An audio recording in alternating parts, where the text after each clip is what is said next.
নমস্কার বন্ধুরা, আমিও বাঙালি রান্নাঘরে সবাইকে স্বাগত জানাচ্ছি। আবার একটা রেসিপি আপনাদের মাঝখানে শেয়ার করতে চলেছি, সেটা হলো গুড়ে ভেজানো রসবড়া। তাহলে চলুন দেখে না যাক আজকের রেসিপি। একটা গামলার মধ্যে আমি কিছুটা পরিমাণে বিউলির ডাল আমি নিয়ে নিয়েছি। এটা পেস্ট করা বিউলির ডাল, সারা রাত ভিজানোর পর আমি মিক্সিতে পেস্ট করে নিয়েছি জল ঝরিয়ে।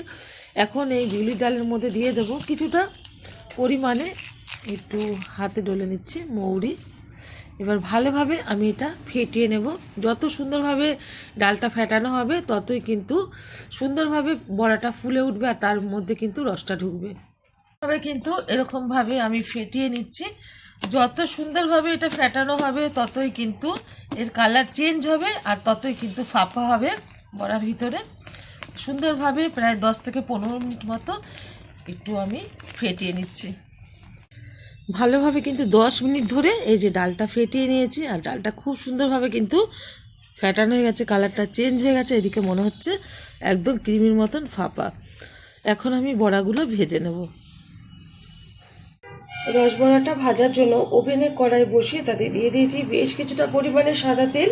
আর এদিকে রসবড়াটা যেই রসে আমি ভিজাবো তার জন্য ওভেনে বসিয়ে দিয়েছি একটা স্টিলের গামলায় পরিমাণ মতো জলটা উষ্ণ গরম হয়ে গেছে। এখন যেহেতু খেজুরের গুড় দিয়ে করবো, সেই গুড়টা আমি ঢেলে দেবো। এই যে খেজুরের গুড়,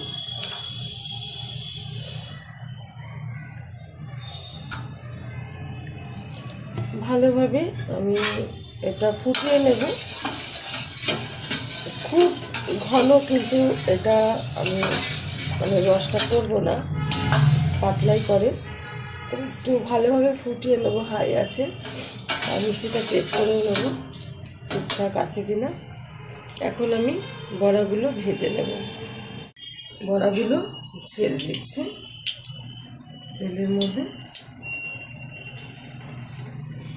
আমার এই রেসিপি যদি আপনাদের ভালো লেগে থাকে আপনারা অবশ্যই আমার চ্যানেলটিকে সাবস্ক্রাইব করবেন, লাইক করবেন, শেয়ার করবেন। আর এরকমভাবে আপনারা একবার রসবড়া বানিয়ে খেয়ে দেবেন গুড় দিয়ে। শীত থাকতে থাকতে গুড় দিয়ে আপনারা বানিয়ে নিতে পারেন। তো অ্যাকচুয়ালি রস দিয়ে চিনির শিরা দিয়ে হয়। কি সুন্দরভাবে কিন্তু ফুলে উঠেছে তেলের উপরে, ঠিকঠাকভাবে কিন্তু এটা ফেটানো হয়েছে।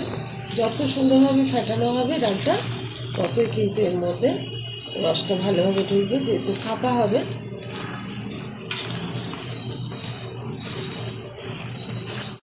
বড়াগুলো কিন্তু আমার ভাজা হয়ে গেছে।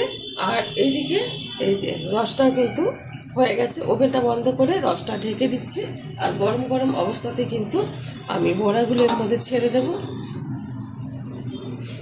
এখন আমি বড়াগুলো তুলে দিচ্ছি।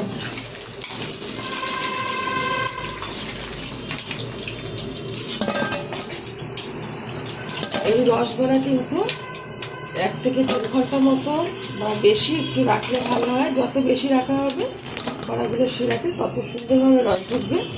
1 থেকে 2 ঘন্টা মতো রাখলেই কিন্তু তারপরে সার্ভ করলে খেতে ভালো লাগবে। এখন আমি এই বড়াগুলো এটার মধ্যে দিয়ে দেবো, শিরার মধ্যে। যেগুলো ভাজতে বাকি আছে সেমভাবে ভেজে নেব। আপনারা কিন্তু অবশ্যই ট্রাই করবেন। দেখা হবে পরের ভিডিওতে নতুন করে রেসিপি নিয়ে। ধন্যবাদ।